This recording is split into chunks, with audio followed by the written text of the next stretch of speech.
uNavigator useyiphendulile imibuzo ayibhalwe ngabalandeli ebembuza lapha ngokuthatha kwengoma kaBahubhe. Kanti-ke masibheke olunye uhlangothi uBahubhe usaqhubeka njalo nokwenzela umphakathi izinto ezinhle. Nginibelele ngiphinde nginamukele kule channel yami ehamba phambili ingezela igama ngimfeze ngintuthuko wakho malo bathi la sibona amakomedi mawukuthi usemusha la ekhaya sicela nje sure ukuthi uyasubscribe ungakhohlwa ukucomment nokulike nokushare okukhulu kunakho konke bafethu.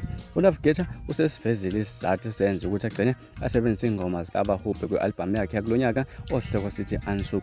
Nengoma eNavigator lapha acula khona ingoma zikaBahubhe okubala kuzo ingoma ezadlisayo ingoma zikaBahubhe ethi sofuna le makameleni lapha neshawa uNavigator. Abantu badidekile impela emva kokuthi bezwe le ngoma ngoba ithathe njengoba injalo futhi akukho mhlambe okushiwoyo lapha njengokuthi mhlambe ancoma amagalelo kaBahubhe bese yamixa ke lapha ingoma zakhe njengoba ekuyaye kwenzeke mhlambe kwabanye abaculi mangabe umuntu oyenza kahle umuntu mhlambe afika amncome then basafaka ke ingoma zakhe. kuNavigator ubese lapha ekhasini lakhe ku Facebook wabhala lapha ukuthi mina ngifuna umuntu angisukele lapha noma ngabe ikaratela engakanani remember vele nami ngiyidela kupha khona bathi esengafa kuyimanje wasechaza ukuthi i-payback. So khumbula ukuthi mangabe bakhuluma ngekarateka bakhuluma ngaye lapha uBahubhe ngoba unakho ukugqoka ama-tracksuit so bayimbize bathi ikaratela ke wasesho ukuthi i-payback okusho ukuthi uyaziphindiselela ke ukuthi uBahubhe naye wathatha ingoma yakhe esihloko sithi inhliziyo yami ilengile emaweni ke naye wayikhipha njengoba injalo kusho ukuthi kuyacaca ukuthi mhlawumbe uBahubhe wathatha le ngoma kungavunyelwene. Mina ke ngifuna ukuzwa ukuthi wena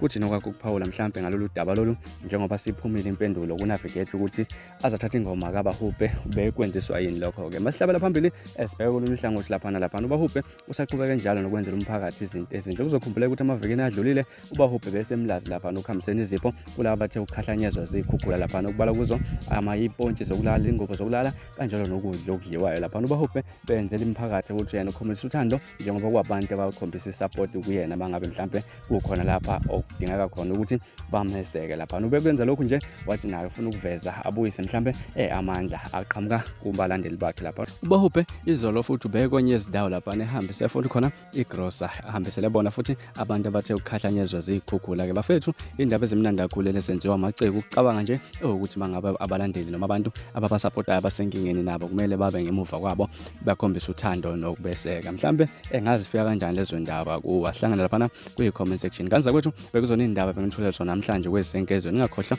ukusubscribe nokulike nokushare okukhulu kunakho konke. Niphathe kahle nibone usuku lomnandi enthanda kakhulu.